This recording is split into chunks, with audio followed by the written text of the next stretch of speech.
Hi, everybody, and welcome back to another episode of The Vibes Were Off. I'm Catherine. And I'm Meg. Is your microphone okay? Yeah, it's not angled where I want it. Sorry for everybody for that unwarranted ASMR. I'm good. They're like, we just got here. Can you not? I know, she's like, hit record, are you ready? And then I'm like, no, actually I wasn't. Everything's good. Nailed it. Welcome. I'm Catherine. And we did this already. I'm Meg. And just in case you didn't get it, I'm Catherine. This is a hectic start. This is what we get. Yeah. So we just, as you know, we were kind of teasing. We did go to the rodeo yesterday. We did. And so maybe that's why we're a little off today. We're a little rodeo hungover. Tired. I didn't drink at all, but, just being in my 30s. And a lot of walking. Is enough. It's so much walking. Yeah. Even in tennis shoes. I was like, no boots this year. Let me walk in my tennies. And even by the end of the night, I was like, limping out. I was like, please, someone send help. Yeah. It was a long rodeo. It was. I saw a TikTok where they're doing now is like the rodeo held me hostage because they got there kind of. at 2:00 and it was still it was 7 and they're like, where's Tim McGraw? Where is he? Yes. Somebody please send out a search party for Tim McGraw. We need to find him. It was, yeah. But it was a good rodeo. It was fun. We got like 3 rodeos in one. It wasn't like a 2 rodeo day. It was 3. So much. Re-rides, all kinds of stuff. But we had a good time. Yeah. And we met a lot of our new followers. Hopefully you're out there. Yes. Hi. And thank you. If you met us at the rodeo, welcome. Hello. In. Yeah, we got to wear our shirts and they worked. It said, do you like true crime? Ask me about my podcast. And so we got a lot of folks coming out. We handed out a lot of business cards. Hopefully we have everyone watching. We hope you're here. Yeah. Thank you so much. And welcome nice. to the chaos. Yeah, welcome. Yeah. This is going to be a crazy one today. Just heads up. So ready. Are you ready to jump in? Trigger warnings for me? Oh, we have many. Okay. Yeah, we have many. But first I want to say thank you to Tammy, our cousin Tammy. You're the best. She has been, I think, our #1 fan from the beginning. Yes. She comments on almost everything. She likes everything. She's been so supportive. So when she asked me to cover Alison Botha, I said, you got it. Absolutely. And here we are. Yes. So this is a pretty, I think, popular true crime story. Mm-hmm. But I did a lot of deep diving, and I'm hoping that I can tell everyone some things that they don't know, give some more context maybe about what happened. I think I know the one you're talking about, but we'll see as we get into it. Okay, good. So here's your trigger warnings for kidnapping, rape, and attempted murder. All the good stuff. So there you go. Buckle in. I'm ready. Yes, Click. thank you. Clicked in. We here. need a t-shirt. I know we always talk about merch, but I want a t-shirt that says, I'm buckled in. Buckled in. Mm-hmm. All right, Meg. So I want to kind of start today. There's a rogue hair somewhere. I'm shedding so bad because I'm postpartum and I just find hair everywhere. It's everywhere. Mm-hmm. Okay. So I'm going to take you on a journey today. We're going on like a little acting journey. Okay. I'm ready. So I want you to close your eyes. Okay. And I want you to think back to your college days, which is pretty exciting for you. Okay. So you just left the bar and you're headed home. It's 2:45 in the morning. As you head down the back roads towards your house, you see something blurry in the middle of the road. Do you see it? Uh-huh. Okay. Probably nothing, you think, as you keep driving. You're not drunk. Don't worry. Yeah, okay. Like, have I You're been just, no. have I been You're drinking? the DD. You're the okay, DD. perfect. You turn your music up a little louder, still wanting to feel the beat flow through your body. What were you listening to in your college days? Oh. What were the they did like the shuffle, the what? I can't remember. It's like the two guys. The Cupid Shuffle? No. What is happening? That's the song that came to my mind immediately. Wait, no, sing it again. I don't want to now. Does anybody have any idea what she's talking about? It's one. I can't describe it to you. Okay, sure. Anyways, No, back in. it's very like 2012. Okay. Yeah. So you're getting closer to that something in the middle of the road. Hmm. Oh no, you think? I hope nobody hit a deer and left them to suffer. Assholes, you mutter under your breath. As you go to drive around, not wanting to run over the poor thing, you get a closer look. As you drive past, you notice it's not an animal. A woman is laying on her side. She is fully naked and covered in blood. Yeah. What do you do? Call 911? Oh, you don't have a cell phone. Oh, okay. Sorry, I forgot to tell you. Cool. What do you do? You're by yourself and out in a remote area.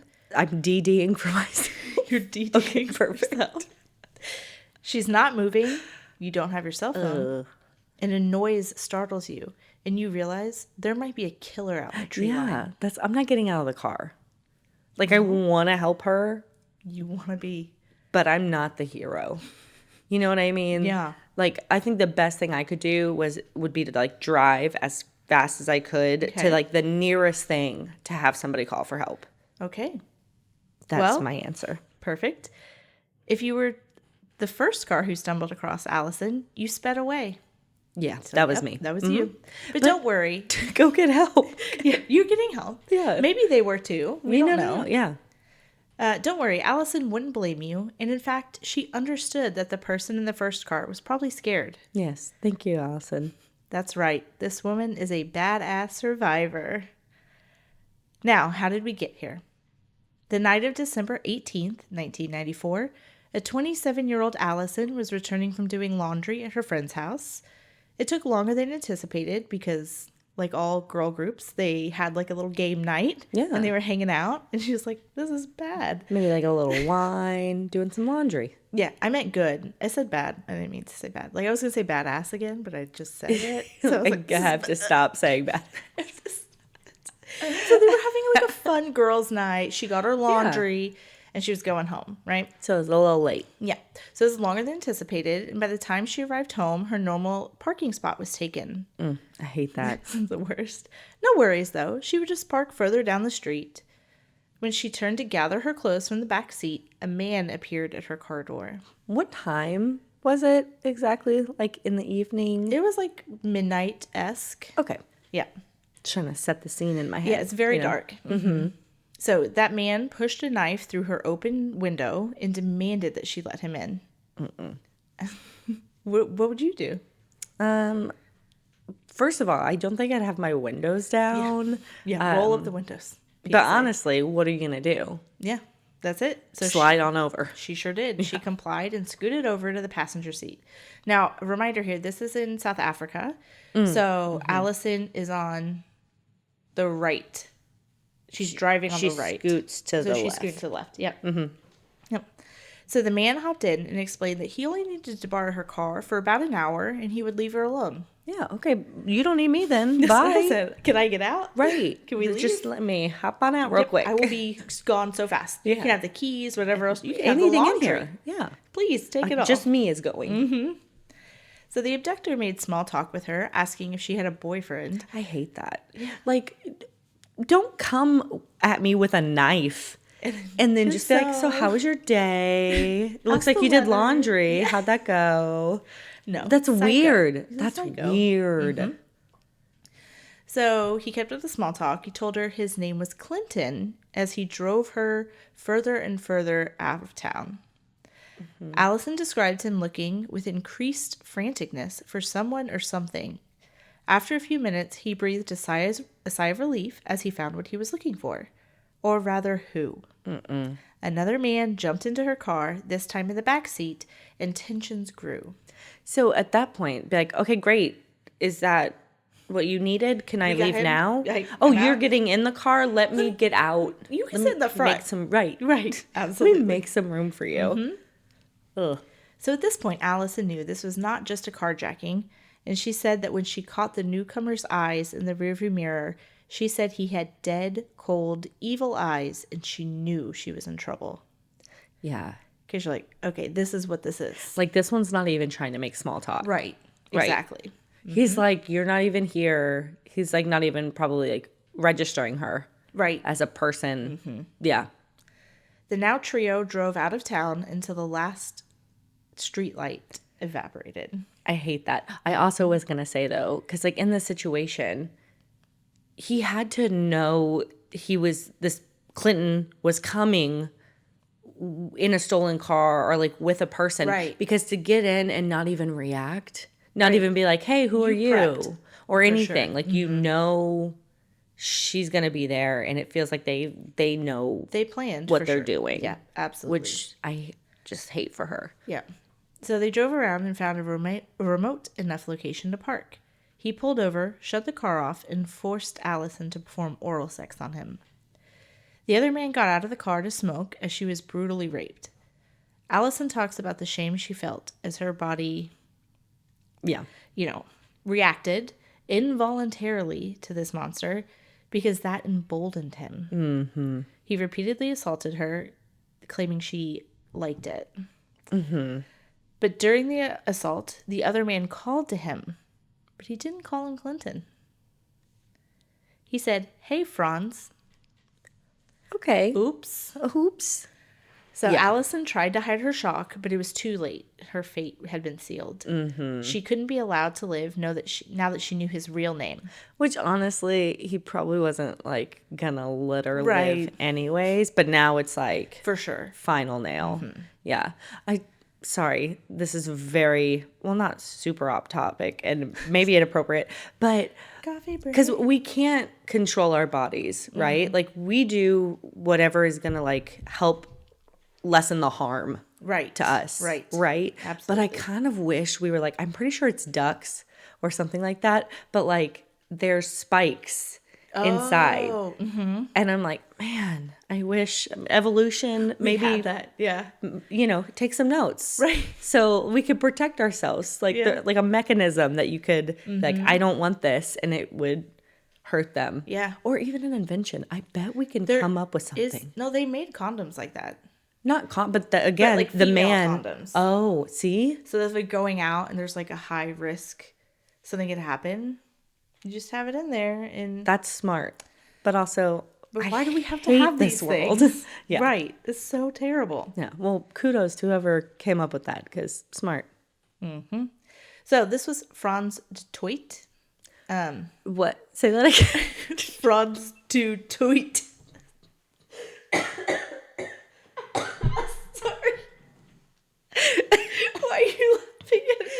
I just like flashed into my head the Austin Powers, the like tweet like a toy. Tweet. No, he's a twat. We're gonna call him Franz du Twat. Thanks so much. That's Franz's name? Franz. Okay, that's his last name. We'll just call him Franz. Franz then got out of the car, and the other man, later revealed as Tiens Kruger, jumped in and assaulted Alison. The attack was so brutal that she lost control of her bowels and was strangled until she passed out. Why? Crazy. Like, does this do something? Like, clearly it does something for them, but I can't imagine how or why. So she woke back up, and she was ushered out of the car and ordered at knife point to take off all of her clothes. She did so, and they jumped on her immediately. She was again strangled and beaten to the point of passing out. When she regained consciousness for another time, she remembered the men over her with their hands moving in front of her face. She just remembers it moving, like just the hands. That's all she remembered. She couldn't feel anything, and it took her a few seconds to realize they were chopping at her neck and stabbing her in the abdomen. Ugh. So the men took turns with the knife and ultimately stabbed her in the abdomen over 30 times, specifically targeting her reproductive organs. Because that's a special kind of monster. Yeah. Then they slit and chopped at her throat about 17 times. Gosh. Just at her throat. That's like such overkill. It's such overkill, but it's not a big area. Right. Like, how are you even getting many times 17 chops in? Right. And why do you think you need to do it that many times? Right. It's wild. Crazy. Yeah. The men began talking over her, wondering if they had done enough for her to die, with Tiens saying, no one could survive that. Well, guess what? Bitch. I put fuckwad. Guess what? Fuckwad. Alison did. You two incompetent losers couldn't kill her. They then got back in Alison's car and left. I mean, thankfully, they were she's dead. Goodbye. Right. This is what we want. I was thinking, because when you said like she like passed out and woke up and passed out and woke up, like if she could have just like stayed passed out, Yeah. maybe they wouldn't have done it that many times. But Yeah, I don't. Can you? and for her Yeah. to just not be aware, you know. Yep. So she talks about waking up above her body and looking down at the poor broken girl beneath her. She felt a strong connection to this woman and knew that she had more to do in this lifetime and that she needed to get back in there and get back in the fight to live. She could have just gone to heaven and been like, well, better luck next time, you know, but she was like, nope, I want to get back in there. I think like near-death experiences are so interesting. Like when people have those out-of-body experiences, I want to do more stories. Yeah. Like those kinds of like, what do you see? What happens? Yeah. Like, what is the vibe here? So interesting. So she snapped back into her body. She wanted to make sure the men who attacked her had faced justice, so she took her finger and wrote the names in the sand next to her. So she wrote Franz plus Tians, and then she wrote, I love Mom, and outlined it in a box for easier visibility. That's so Because she just smart. had the time. Right. Yeah. She was like, these people are going to get caught.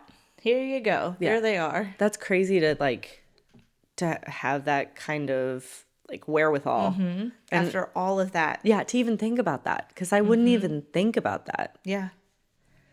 But that wasn't the end. She had to get help now. She heard a gurgling, sort of raspy noise, and it took her a few breaths to realize that it was her. So she put her hand up to her neck to stop the noise, but her hand disappeared into her throat. She was like, oh, weird noise. And like she knew they were stabbing her neck. Right. So she's like, oh, let me just cover it up. But then her hand like kept going. disappeared into her throat. She didn't have time to be horrified, though. She had to keep moving. But on the bright side, the gurgling stopped for a moment. Yeah. So she was able to stop It something. stopped the noise. Right. Yeah. Ugh. I'd be scared though, like whatever you're plugging up might be your air source. Right. But you're like, let's just go.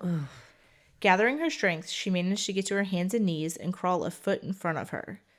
The journey was made even more difficult because in the sand there was charcoal and shards of glass that were tearing up her palms and knees. Ugh.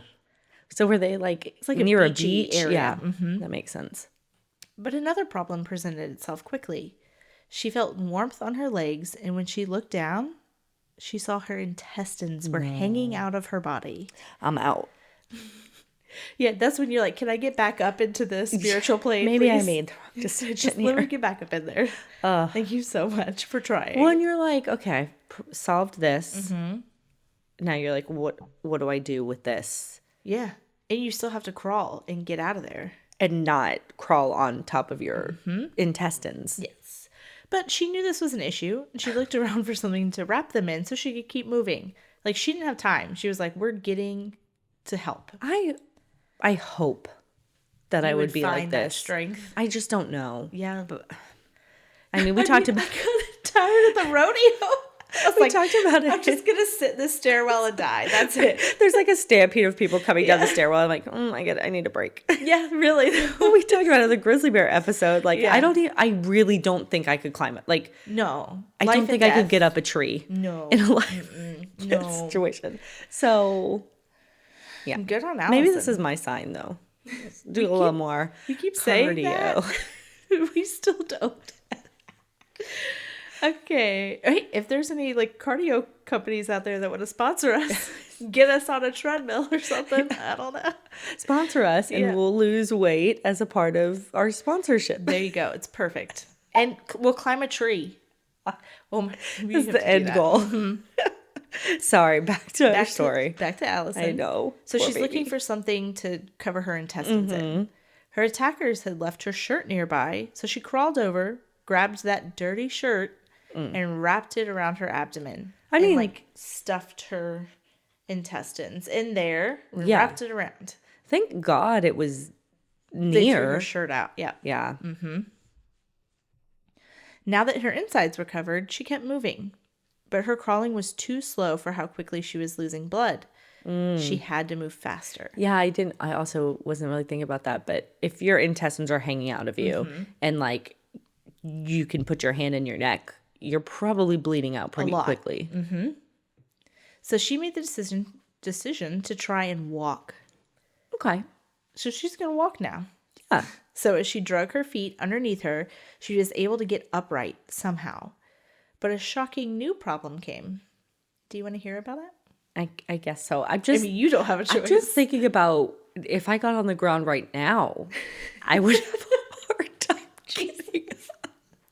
She's doing She's it. holding like her intestines in her throat. Yeah. And she has to stand up. Yeah. I do this to protect myself because this is just so horrifying. This is awful. Yeah. Yeah, we're laughing out of anxiety. Yes. It's a millennial anxiety. Yes, it is. Yeah. Okay, what's her problem now? So her new problem? She lost her vision. Okay. So at the time, I'd be like, maybe I go back down. Yeah. Something went wrong. She has to walk. Yeah. She has to get there. So she thought it was just the darkness of the area she was in, but she would later come to understand that when she stood up, her neck flopped back in between her shoulder blades, cutting off the nerves to her eyes and leaving her blind. Her head flopped. I can't even do it. I know. I have that tech neck hump. So like, I wouldn't can't even. I don't know. Maybe that would save you though. Maybe, but her head like flopped back, which makes sense. Like, because she's probably like almost decapitated at this point. Yes. But Alison was somehow able to pull her head back to midline, and her vision returned. So she was like, "Cool, problem solved." New problem: she doesn't have 3 hands. Right. So she had to choose between intestines, neck, and keeping her head up. Well, I'd be like, hopefully, like keeping my head up would help with the neck situation. So, I mean, but geez. Oh my gosh. So she credits divine intervention for the next part, but we all know she was her. She walked herself to the closest road and dropped into the middle of the street, hopeful that someone would find her. So I watched her documentary, Alison, which is an amazing documentary. It's on Amazon Prime. I recommend, with caution, watching it because it's pretty graphic. But she illustrates that it felt like someone had picked her body up and just drug it to the street and dropped her there. Yeah. Because that's what it felt like to her, which great. Which I would rather that than like every step you remember how terrible it was. Probably means she like blacked out from pain the entire way. Exactly. As you know, the first car that came upon her drove away. Yep, my bad. Thankfully, there was a second car, and that car stopped. Entered Tian. Tian. Not Tians. Tian. A literal angel on this earth. Oh, was he? We are Tian fans. Was he by himself? Or no. Okay. So it's like, maybe he felt like a little bit better, because like there's other people there. Well, there was men. There was 2 guys. Yeah. Like maybe that first car they were by themselves and they're like, I don't know about this. So because as I'll tell you about it a little bit later, but this part of South Africa is very dangerous. Yeah. Very dangerous. Like if you would have said can't stop in the scenario, like I had somebody else with me, I think my answer would have changed about stopping. So But yeah. So Tian was a 20-year-old veterinarian student. And he didn't hesitate to help her. He ran to her, grabbed her hand, and told her that she would be okay, and he wasn't going to leave her. And he's got like angel. A little bit of training. He might know a little bit what to do. Yes. You know. Exactly. So that actually does come in. By a stroke of fate, his friend had a cell phone, which was very new and very expensive in 1994. Yeah. So he just had one. That's awesome. This is the perfect car to stop. Yes. A vet and somebody with a cell phone. Couldn't have gone better for her. So they called for help. Tian did what he could to keep Alison calm and try and keep her comfortable. One of those things was pushing her thyroid back into her throat because he saw it hanging out of her throat and he knew that she would die if he didn't push it back in. So he did. He just tucked it right back in. Yeah, I'm not going to lie. I don't know what a thyroid looks like. Yeah. You would have been like, that looks crazy. Let me hold your hand. Yeah. Because you don't know. I'm not going to go poking around. You're just going to start putting things back in. No. Yeah. So thankfully, he had That's amazing. that training and knew what to do. So it took about 40 minutes, 40, for the paramedics to arrive. And according to Tian, they didn't Tion. Yeah. You Is got that it. right? Yeah. I was like, I felt like I had a weird accent It's there. like, this is your story. I don't know. You did it. They didn't move with urgency, which is ridiculous. He says that he believes they weren't in a hurry because they didn't think that she would make it and she would die anyway. So, like, why rush? That's wild, though. Rude is what it is. So that pissed him off, and he made sure he was in the ambulance to escort Alison to the hospital. Oh, good. Which I think probably, again, saved her life. Yeah. Because it took them 40 minutes. They're not out super far. They could have gotten there in like 10, 15 minutes. They're in an ambulance, lights and sirens. They could have got there way sooner. But they were told the extent of her injuries. And they were like, why would you? Yeah. Basically, we're going to get a dead body. Right. They were literally walking to her. That's so frustrating. Yep. But he was in the ambulance with him. So it's amazing. These people were strangers, but a force was bringing them together. These two are wonderful together. I love that. It took another 15 minutes to make it to the hospital, which, again, they could have been there sooner. Yeah, if it took that long to get to that's where you were coming from, right? Yep. And so in this timeline, so I've told you it took 40 minutes for them to arrive, 15 minutes to get to the hospital. So that's 55 minutes. This whole thing from when she was abducted at knife point to when she entered the hospital was just 90 minutes. That's wild. 90 minutes. Your entire life changed. In 35 minutes? Is they picked her up, picked the other guy up, took her there, assaulted her, which, like, how is it only 35 minutes? Because it had to have taken 10, 15, 20 minutes just to drive there. So are we talking about like a 10 to 15 minute attack? Yeah. I mean, it sounds like it was like a frantic It's so thing. crazy because there's two of them. Yeah. It's so crazy. So she had traveled for more than 30 kilometers or 18.6 miles in that time, making this attack quick, brutal, and ultimately unsuccessful. Ugh. They did not win. The attending doctors at Port Elizabeth Hospital were horrified when she arrived and didn't think that she had a chance. But Alison wasn't done surprising everyone. Not only was she alive, but she was awake incredibly.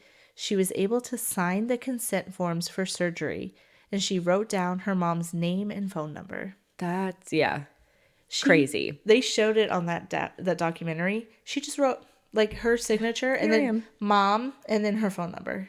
And she was like, cool, we good? We roll me back now? Wow. It's insane.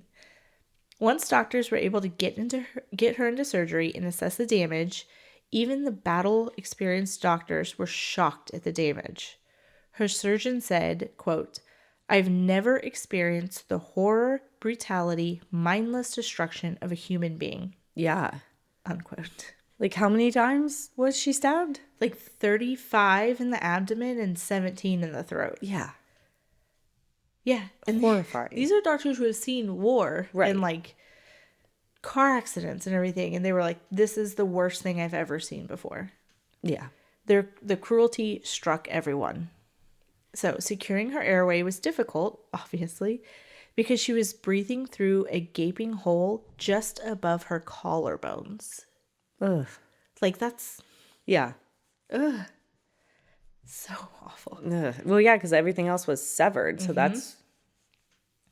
So the anesthesiologist suggested they call an ENT specialist, but the badass general surgeon that was on duty that day was confident that he could perform all of her complex surgeries. He was like, don't call anybody. He was like, that's why I chose general surgery.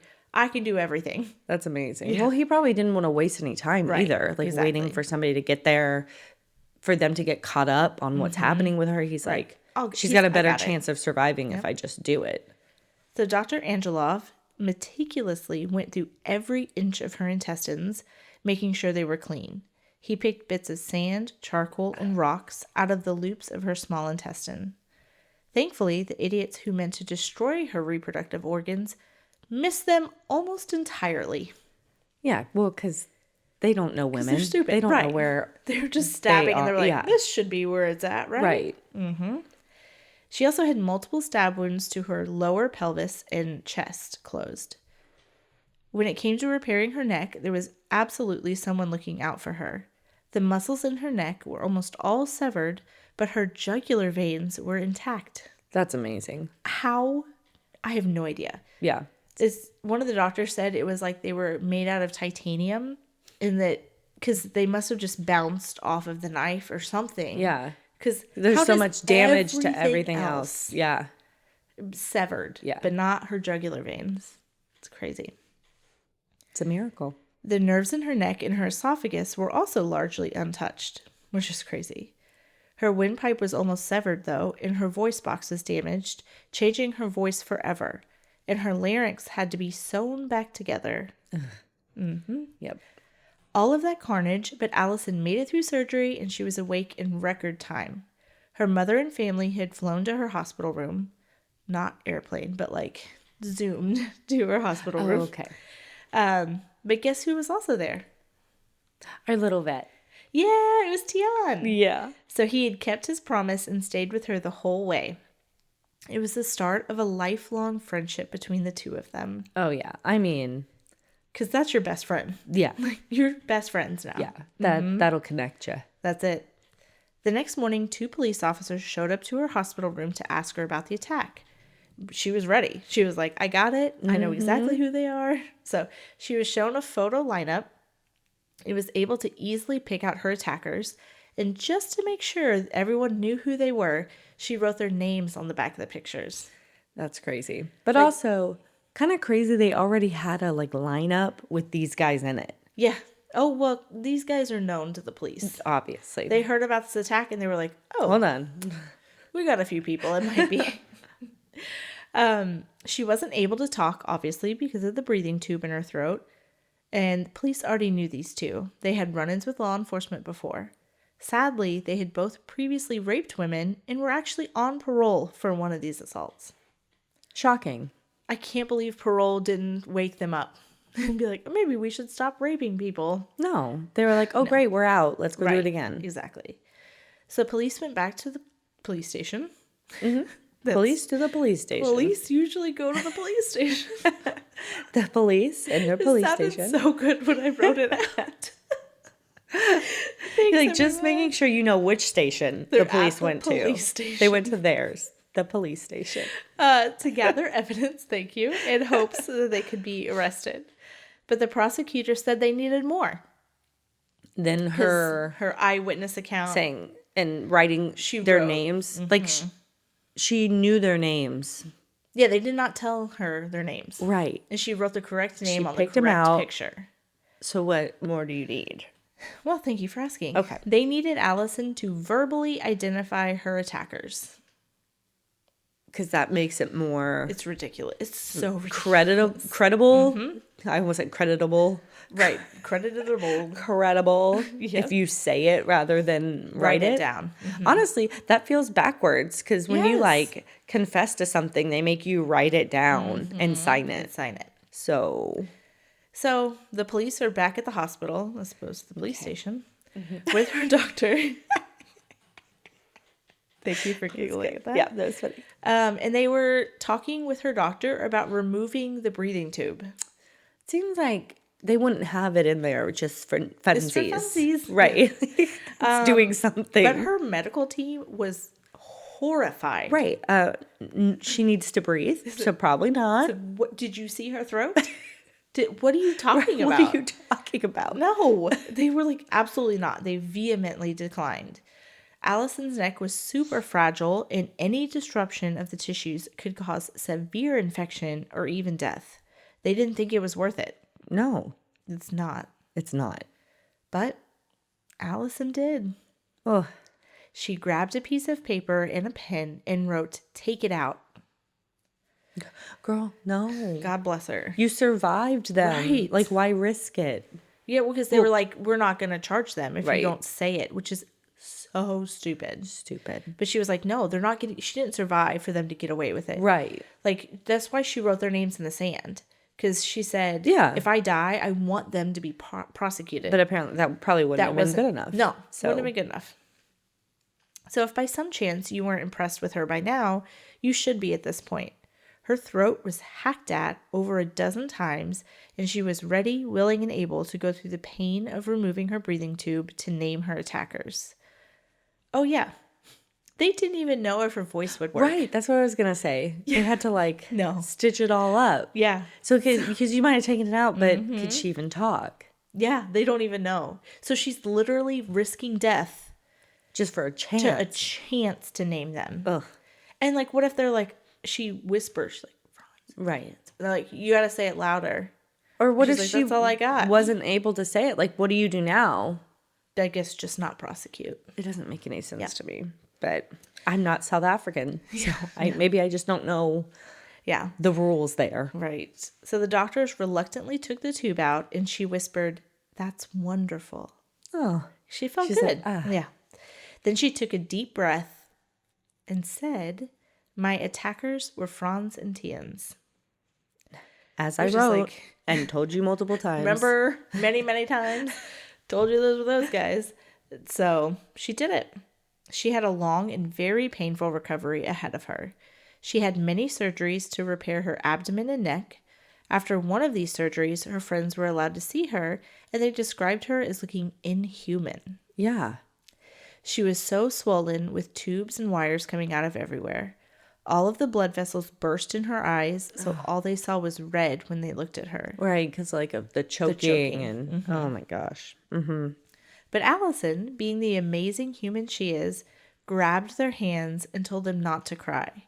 She said, "Look, I'm fine. I didn't even break a nail."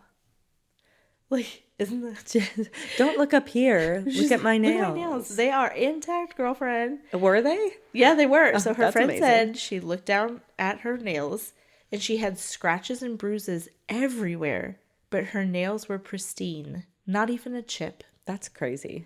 Isn't that wild? What a sweetie pie. Yeah. She's like, look She's down trying to make here. him feel Look better. at the one place on my body. Right.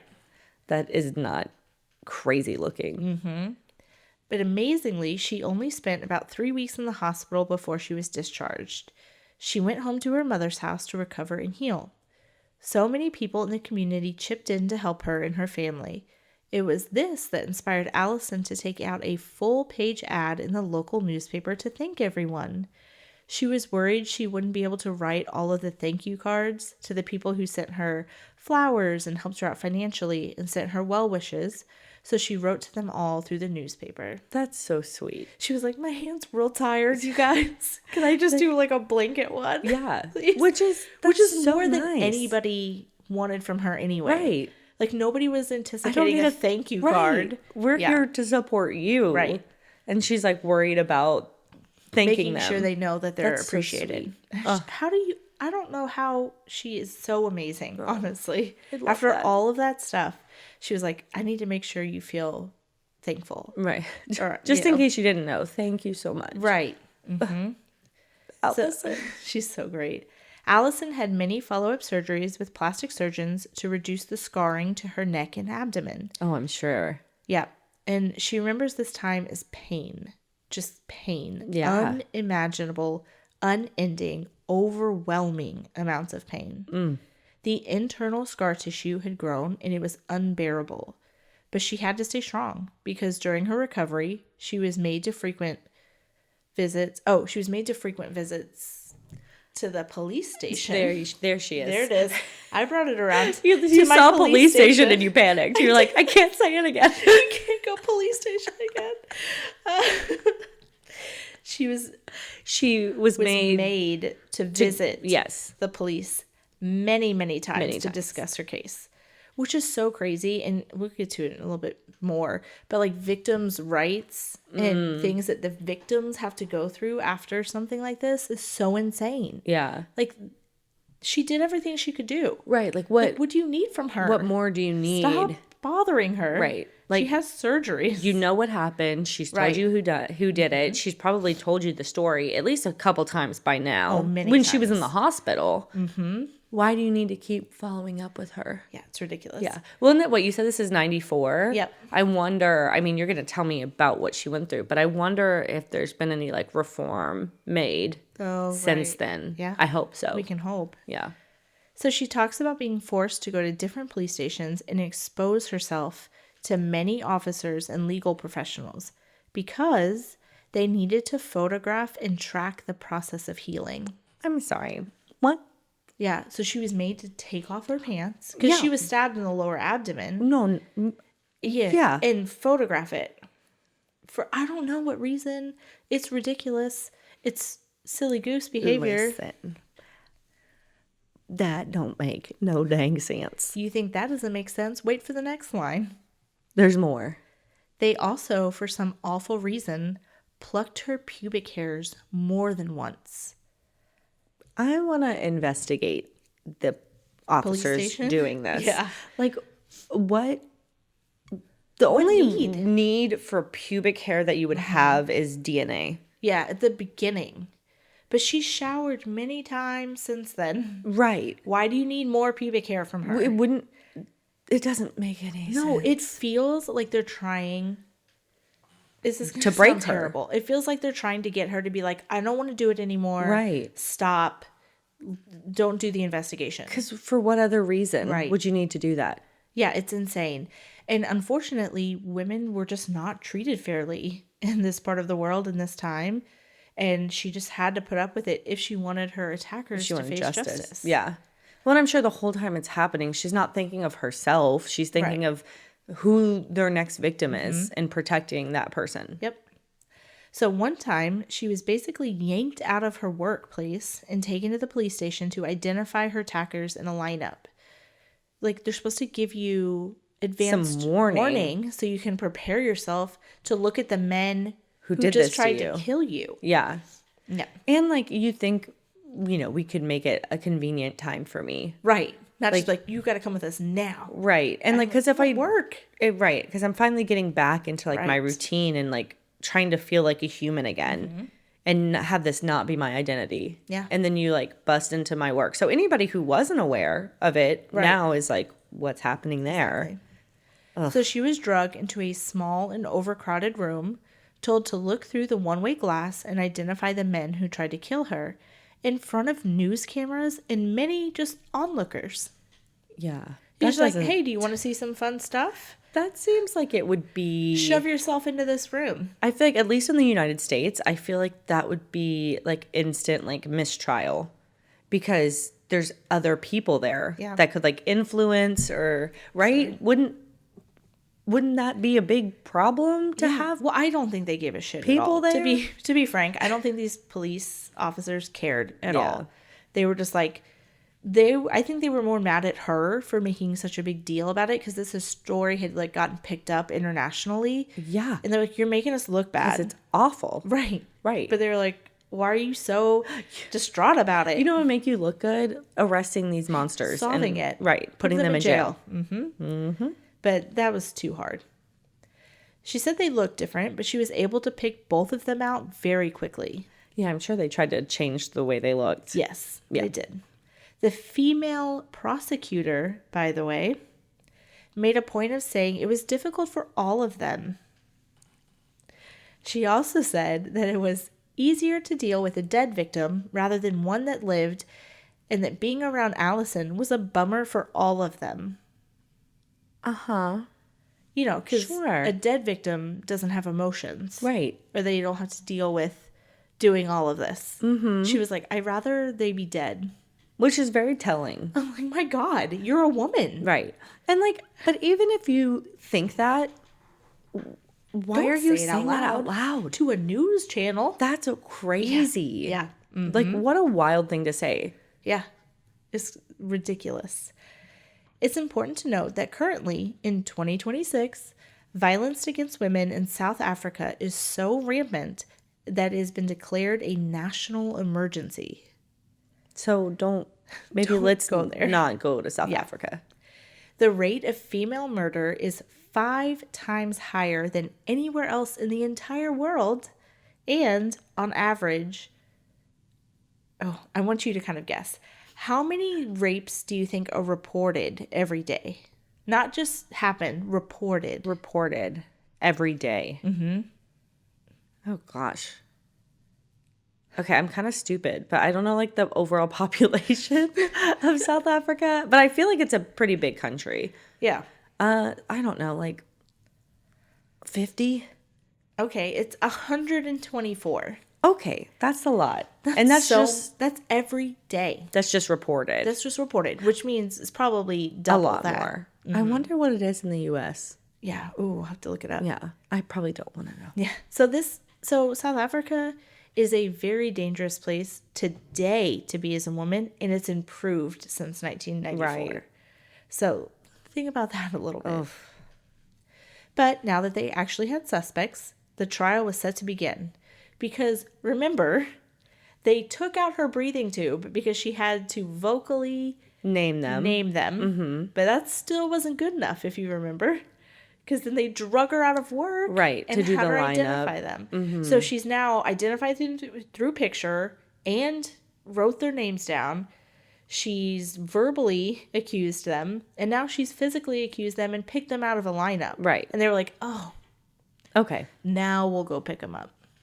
So ridiculous. Also, just knowing that they were on probation for rape, like it's kind of crazy. You just let them They're keep like going? dragging their feet Yeah. to pick these guys up off the street. Where they're like, "It's gonna be a long trial." But we don't it want just doesn't make sense to me. So Franz was 25 years old when he attacked Alison, and there was never a moment that he was a decent human being. That's pretty young. To do that? Yeah. Oof. His father was a police officer who would often beat on his mother and raped her in front of him, which has got to mess you up. Well, yep. It was reported that he often was hurt during these assaults because he tried to intervene and defend his mother. You know what's crazy though is like I bet that gave him all the like courage in the world that he could go out and do this and face no consequences because he saw what his dad was able to do as a police officer and have no consequences. None. Yeah. So Just kept doing it. yeah, he was like, I know exactly what I can do and what I can get away with. Crazy. As far as police know, he began raping women when he was 15 years old, which is too young. I can't imagine.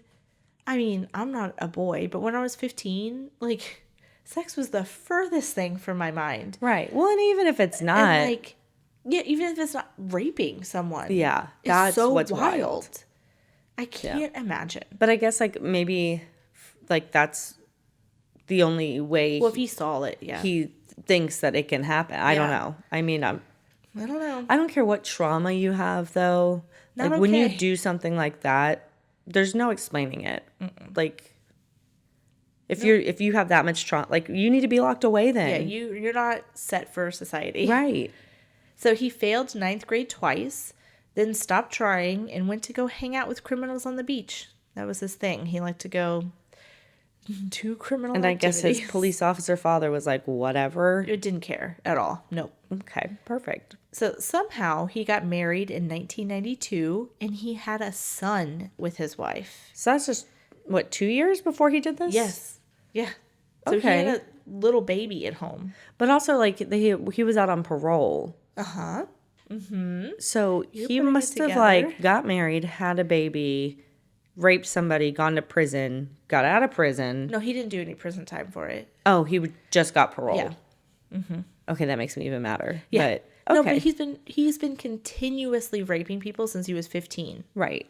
So even getting married didn't stop And him. having a baby. Yep. Yeah. Didn't care. Well, I'm such a big advocate for, like, major life things are not going to change who you are. No. So, like, let's not have the baby to fix the marriage. Let's not, these things aren't going to fix you. Nope. You're still the same You're POS the same you've person. always been. Right. Of note, his wife's family hated him and encouraged their daughter to leave him constantly. Oh, I'm sure. They're like, this is not the one. Remember that because that does come back to a little thing at the end. Okay. Okay, Tiens was 24 when he attacked Alison. His life was a little bit better, though. His father worked for the forest industry and moved around a lot, which is not, he tries to use that as like, oh, see, my childhood was bad because we had to move a couple times. No. No. That doesn't turn you into Doesn't. what? Rapist, murderer. Yeah. He claims he was abused by his father, but those accusations have never been confirmed. He had left school before he graduated 10th grade. So, not Kind a of lot a of similar- education going on here. He, although he only made 10th grade, he briefly joined the South African National Defense Force Okay. for a few weeks. Oh, But okay. he left shortly after. Yeah. And I think left is Yeah. a generous term. Mm-hmm. So he floundered after that. One of his jobs was as a salesman, which he sucked at, and another he was fired from after, when working as a security guard, he shot himself in the foot. Oopsie. Okay. Yeah. Little accidental discharge. Mm-hmm. I think he tried to sue them too, but you know. I shot myself and now I feel like other people need to pay for it. Yeah, well, because he wasn't good with a gun. Yeah. And that's their fault, not his. Yeah. Who gave this man a gun I is don't what know. I want to know. These are the questions. Yeah, he was young, but he was in the National Defense Force or whatever. So they're like, oh, he's held a gun before. Mm-hmm. Don't give him that much credit. No. But the most disturbing thing that happened to him happened while he was working at a salt factory, when he was forced to clean up after one of his fellow employees died by suicide via a gunshot wound to the head. Okay. That's not cool. Can you imagine? They're like, hey, here's your broom and your mop. No. Go pick that up, please. I'd be like, today's my last day. Yeah, no, say no to that. No. What are you doing? There's no way. Yeah, no. So he said this was actually the turning point for him. He says that. But he has been raping women since far before this. Yes. It sounds like it. Yeah. He had been raping for a long time, but his desires turned darker. So, Yeah, these two losers were dubbed the Nordhoek Ripper Rapists. So they were raping so often, they got a nickname. Yeah. So I don't think, there was no rehabilitating these people. No. So they were known and caught to commit at least 2 brutal assaults together. Who knows how many more they had. I wonder when they met each other. Yeah, that's a good question. I'm not sure. The first one was of a 27-year-old pregnant woman, which is a whole nother level, to rape a visibly pregnant woman. Yeah. Yep, but they abducted and raped her, and she filed a police report, but it was in a large stack with the others. 124 a day. They'll get to it when they get to it. Don't worry about it. Which is crazy. They were like, yeah, we'll see you in a couple months. See if you still want to press charges. Ugh. Yeah, and by the way, there's no rape kits happening here. They report it, and it's just a piece of paper. There's this are the people I think raped me, or these are the details. Here you go. Yeah. So how many actually get prosecuted? Probably not that many. Probably not a lot. Yeah. Which allows people like this to keep doing it. So this woman waited about a week to file the police report because she knew them and she was scared of them. Oh, that's another layer of it too. Yeah. But she did it anyway, though. Both men were arrested and were actually out on bond for her attack when they attacked Alison. Okay, so at least they arrested them. Briefly. Then they were like, yeah, here you go.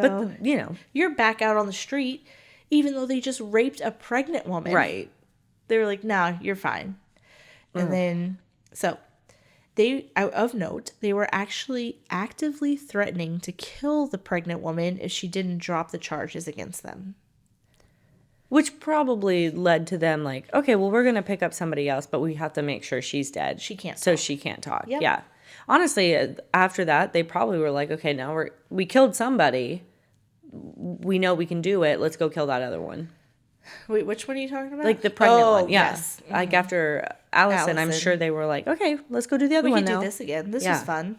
I'm sure this is exactly what they said. So I put they had now been accused of rape twice and knew that it could happen again. So they weren't going to stop at raping women anymore. Yeah. Now they knew that after they assaulted these women, they would have to kill them to keep them from talking. Back at the media trial, things were getting wild. Melvin Humple, one of the detectives on the case, was in charge of bringing the men to the courthouse every day. He remembers telling them, every day. I won't handcuff you to bring you in here. Please make my day easier. Okay. Like, I'm not going to handcuff you. He was hoping they would run away and that he could shoot them. Oh, I gotcha. Yeah. He was like, please make my day easy. Gotcha. I thought he was just like, guys, I'm tired. I don't want to pull out the handcuffs. Right. Just walk in peacefully. Yep. But he was like, try me. Yeah. No, he said he prayed every day that they would run and that he would be able to get to shoot them and get it over with. Dang. But he said they never did. He's like, come on, here's your chance. You're not handcuffed. Go on. How fast do you think you are? Just like running a zigzag Oh and hoping gosh. nothing happens. That's funny. Yeah. Allison said the toughest part of the trial was the media attention. She couldn't go anywhere without the cameras in her face. Yeah. And people asking her wildly inappropriate questions. Right. Yeah. Because people are the worst. Mm-hmm. That's crazy. When it was her turn to testify, she said that it felt like she was emotionally removed from the situation. She said it was actually like watching a TV show. When she wasn't on the stand testifying, that she sat with her mom and they kept a notebook so they could write notes back and forth to each other. Yeah. And she said a lot of the time the notes were about life, what was going on outside, and what they were going to eat for dinner. Yeah. Just like kind of tuning it out. Right. Which Yeah. we love. We love to Yes. see that. Yeah. I don't need to relive it. I was there. I don't Right.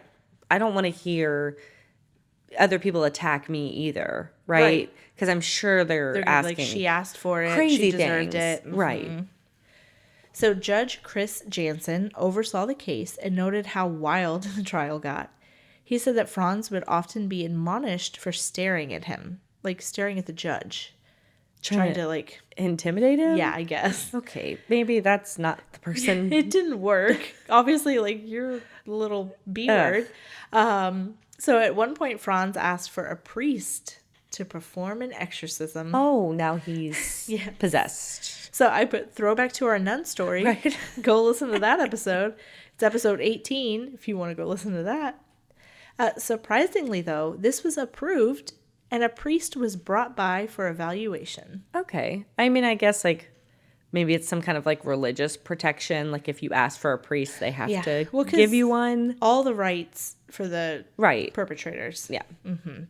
But she's getting her pubic hairs plucked at police stations. Right. By strangers. Because they need that. Because they need more evidence. So Franz claimed that he was under the influence of not only an incubus, but a succubus as well. What's the difference I think one is like the female energy, sexual energy, and one is a male sexual energy. Oh, okay. So he was possessed by two sexual demons. Right. He got both. He got all of it. Yeah.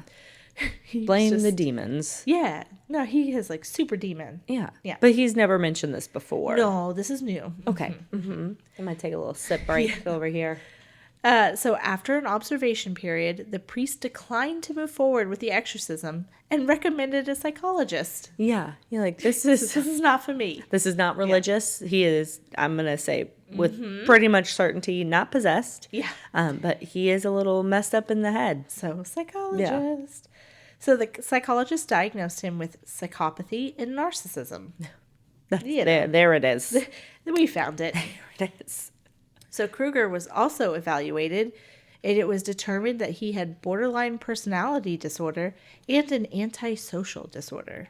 That tracks. So it was also determined that both of them were sexual predators, and they would reoffend if they were to be released. I mean, I think they actually told anybody and everybody who would listen. They were like, you let us out again, we're going raping. Yeah. Like, we love to rape. Now we got a taste for blood. So we're going to go murder everybody. Yeah. If you let us out, that is what is going to happen. Right. So it wasn't like they tried to hide it or anything. They were Right. not remorseful. No. They weren't like, oh, we'll never do it again. They were like, please let They're us probably out. like trying to be like big tough guys and lean into it. Like, yeah, I'd do it again. Yep. Which is, again, a wild strategy to take, Right. but okay. I mean, so was the exorcism. When that failed. Yeah. Moving on. Okay, so the actual trial only lasted 2 days because they both pled guilty to kidnapping, rape, and attempted murder. Oh. So it was more of a, like, here's the facts, victim impact statements kind of thing. Yeah. They were sentenced to the maximum sentence possible, which was life in prison with no chance at parole. Great. Allegedly. Wink, wink. No chance at parole? I think not. Okay. Don't worry, I'll get to it. Hold on. Okay, because I just don't understand. Like, why have this sentence and If it give means this nothing. sentence if... Yeah. Okay. It Just means tell me nothing. what happens. No, it means Okay. nothing. Don't worry. So the I judge... can't even get excited. Like, okay, No. yay. They're going to prison for the Don't rest of get their lives. excited. No. No, it's going to piss you off. Perfect. The judge said that he would have given them the death penalty if he could, but it had determined to be unconstitutional. Another thing that the judge did was add a special written document in their file that outlined just how dangerous these men were and that they should never be released. Ever. Never. Even though Never, ever. they were sentenced to life in prison With no without parole. he was like, just in cases. Yep. He wrote a note in their file.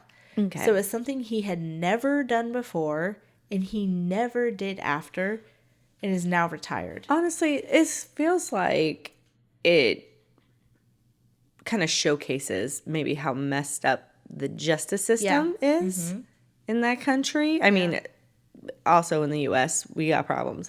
But like, because he knew, okay, I passed that sentence, but there's a possibility that it might not stick. Right. And so I'm going to put this special note in there that says, do not let them these out. guys out ever. Hey, if you're opening this and you're thinking about maybe. Parole board reads it. I'm like, oh, okay, definitely. We'll keep these guys in there. But why would it even go to a parole board is my question. And it makes me so No angry. chance of parole. Also, just a pause in this.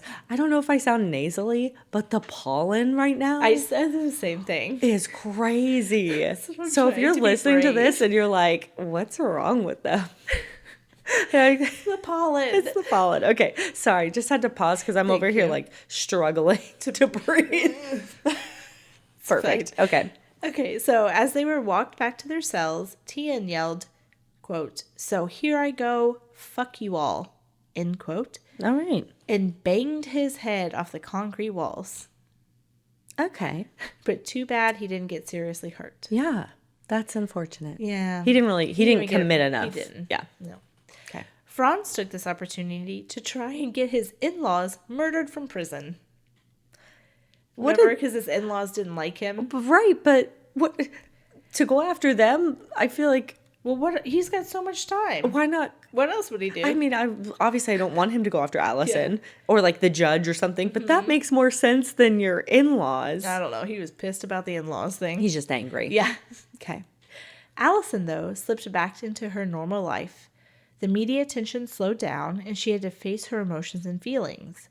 She remembers that she didn't really have a chance to heal because she was so busy being strong for everyone around her. Yeah. She felt a huge weight to be healed and happy.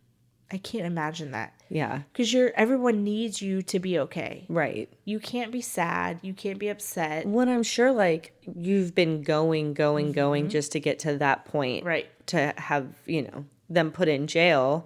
And then it's like you almost feel that in like everyday life or in your life. You've got something you're kind of like looking forward to. So that pushes you forward. And then once you're past that event, you're like, What do I do now? right. Yeah. Like, what do I do?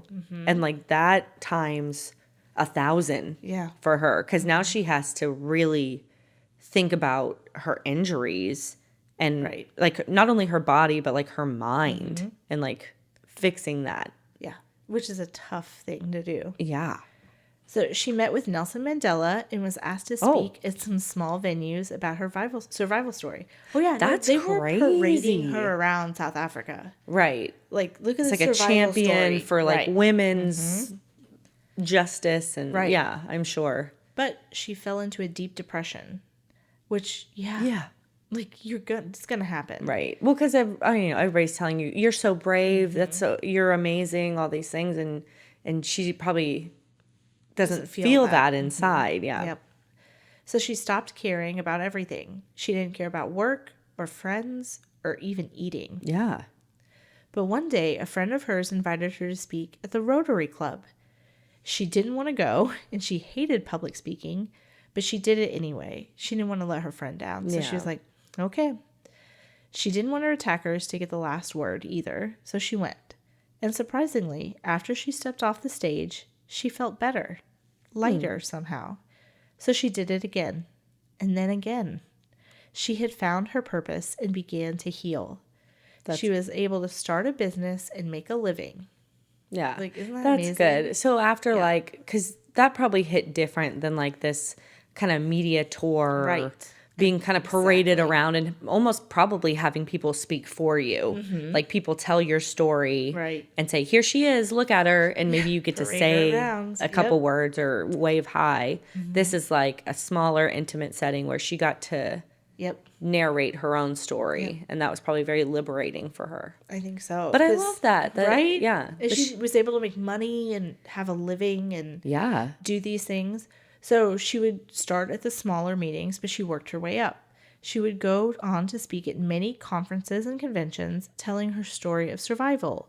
She speaks about her ABC mantra. It stands for attitude, belief, and choice. That's cute. It's really great. Yeah, if you have time to go listen to her speech, she's amazing. She also went on to get married and have 2 children against all odds. Yay. The one thing that they tried to take from her. They didn't. Nope. But I'm sure it was hard. Oh, I'm sure. My favorite part about this story is Tian. Remember him? Mm-hmm. The man who stopped to help her and held her hand. Well, after that night, he changed up his major from veterinary science to human medicine. Yeah. I can see how that experience changed him. Yeah. Yeah. And gave him purpose. I mean, just like she was struggling and she's like, I need to find purpose in what happened to me. He did too. He did. Yeah. It changed a lot of lives that day. Yep. All right. It took him almost a decade, but he became a doctor. He and Alison were besties, which I love that for them. Yay. And he was there to help deliver her second baby, a son. Her life was going well, though she had a few hurdles, the biggest of them coming when she got divorced. But she still considered herself very lucky. Yeah. She had her 2 boys. She was happy and healthy. So sweet. We love that for her.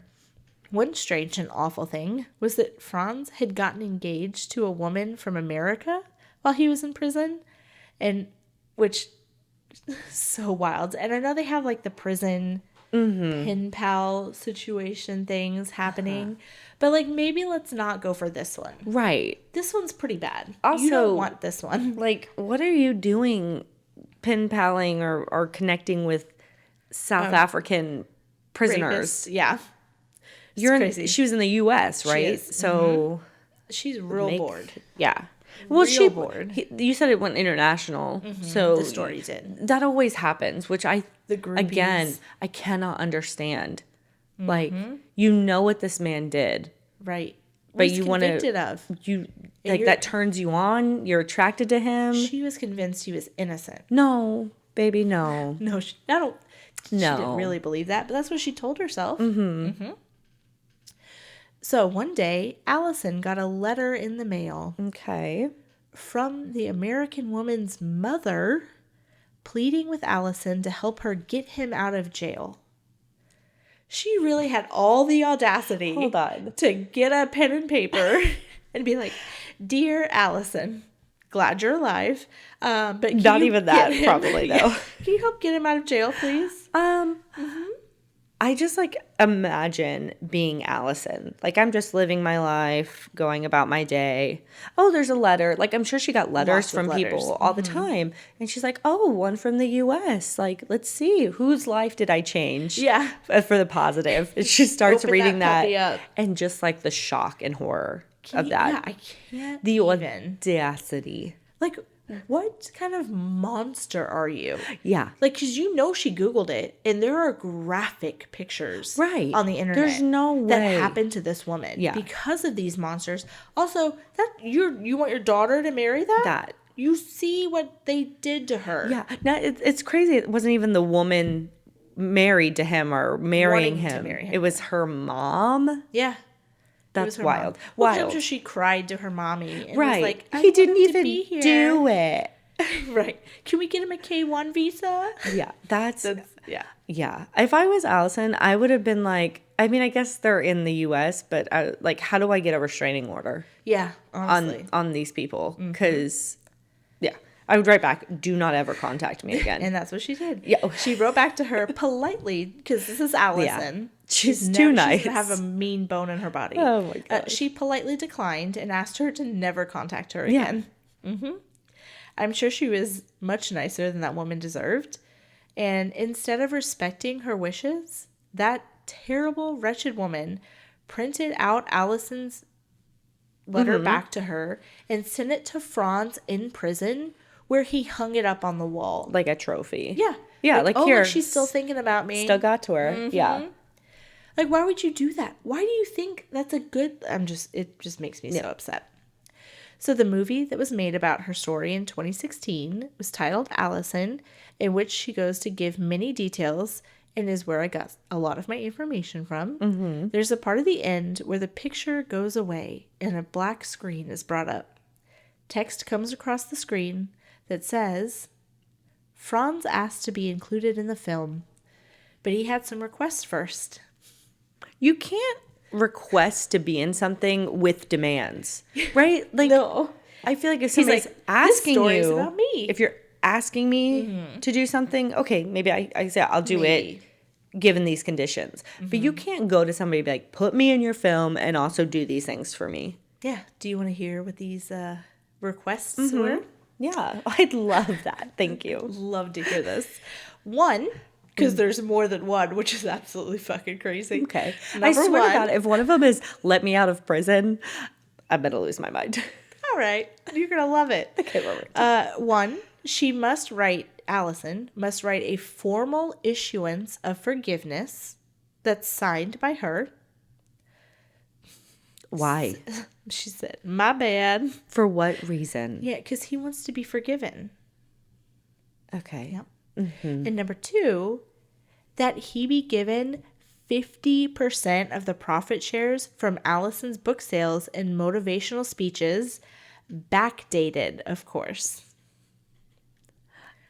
Backdated. Okay. Not like from here on out, from the inception. Like, because I put her on this path. Yeah, that's what he said. He said he is responsible for her success story, and she wouldn't have had the ability to make all that money if he hadn't done what he did.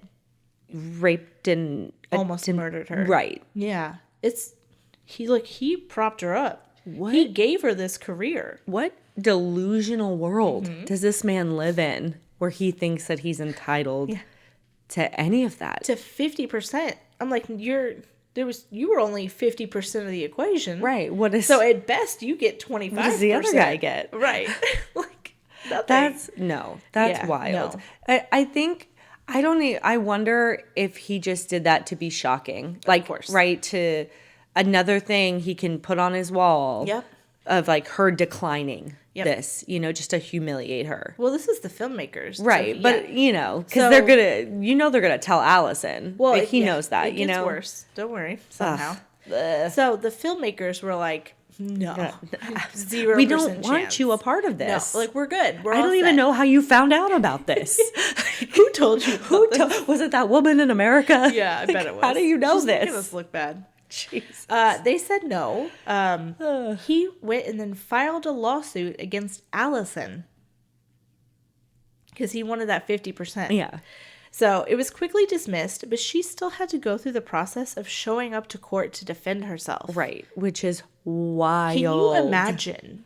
Here's your rapist and the man that tried to murder you, and he's suing you for 50% of your money. Because you're doing well. Yeah, because you're thriving. And so you have to bring you and your lawyer down to the courthouse and talk to the judge and be like, hey, this is crazy, right? Can you dismiss it?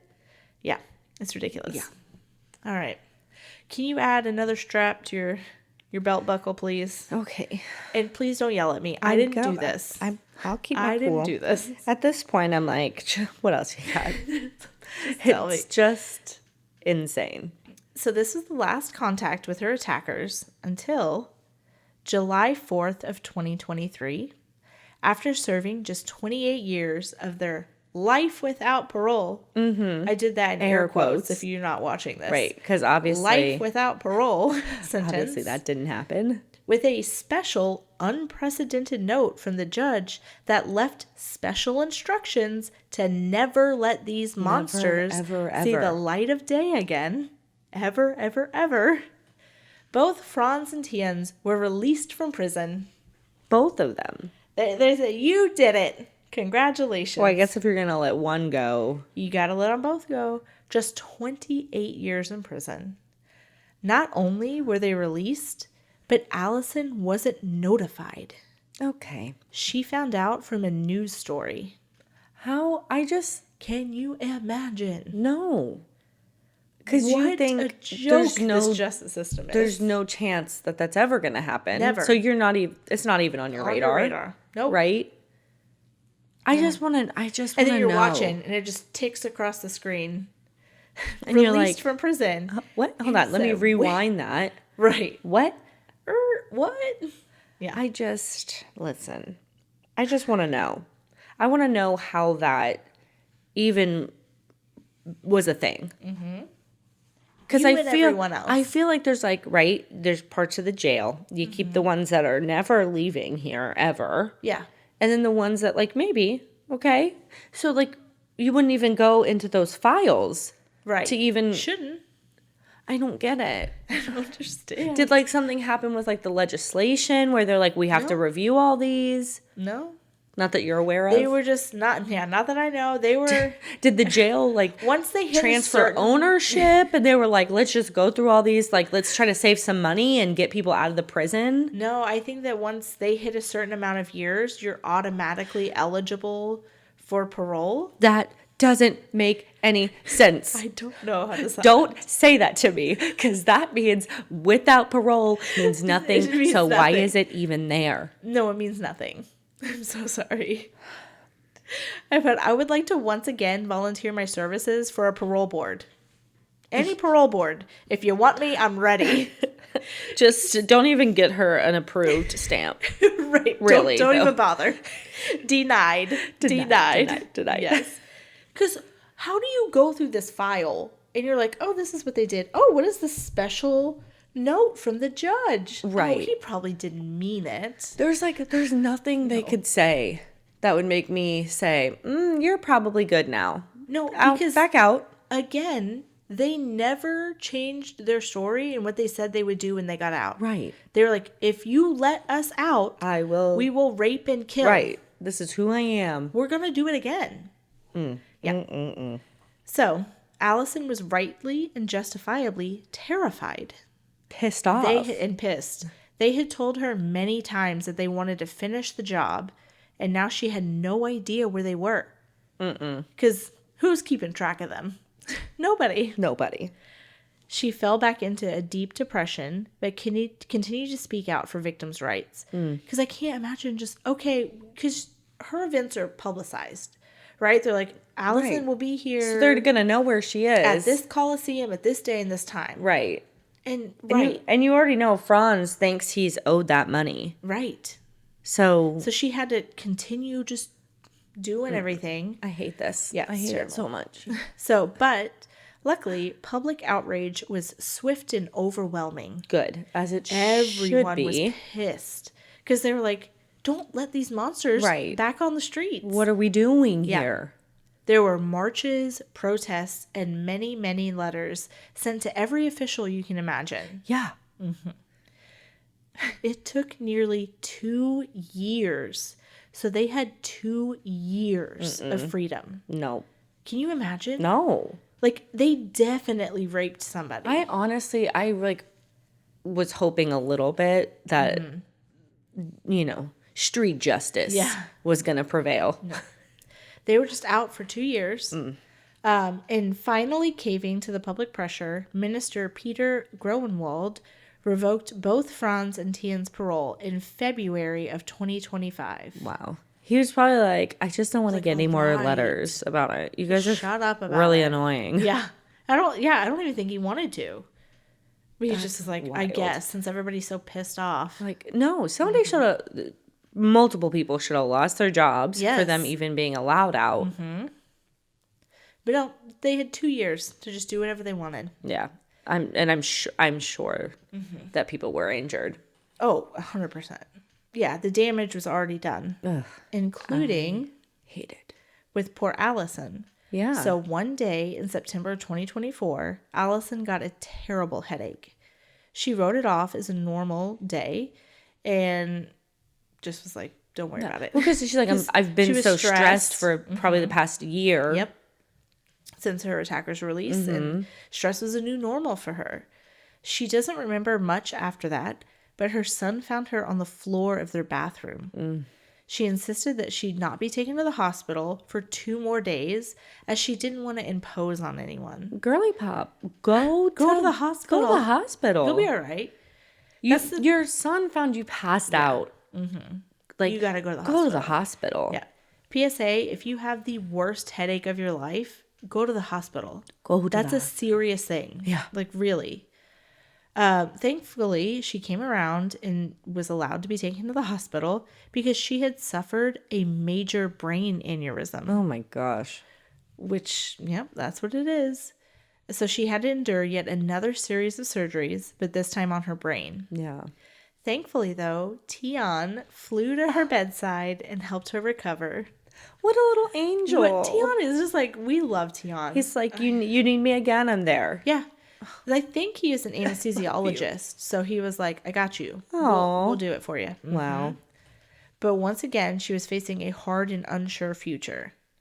She has faced some setbacks since her aneurysm, but as of March 2026, she is getting stronger every day. Oh, good. Yeah. And that's it. Yeah. That's all I have. Well, and thankfully now they're back in prison and will stay there for the rest of their lives. We can't even guarantee that. Yeah. We don't know. But They might get out again. But if they do, We're not going to put that energy into the universe. Okay? Yes. They are staying put this time. staying put. Yes. Yeah, we like it. All right. Well, What a thanks so doozy. much. I know that was a very long one. Yeah. Thanks for Tammy. for hanging in there. Appreciate it. Yeah, go blame Tammy. Yeah. No, she's the best. That was a good, yeah, it's a It's a inspiring story that needs story. to be told. Like a frustrating but inspiring story. Absolutely. Yeah. Go Allison. You're a rock star. We love Allison. Yeah. All right. Yay. Well, thanks for listening. Yeah. And the vibes may have been off in this story. But here with us, the vibes are always on. Yay. Love ya. Bye. Listen to us on Spotify, Apple Podcast, or YouTube. You can also find us on Instagram at The Vibes Were Off, TikTok at The Vibes Were Off Podcast, or good old-fashioned email at thevibeswereoff@gmail.com.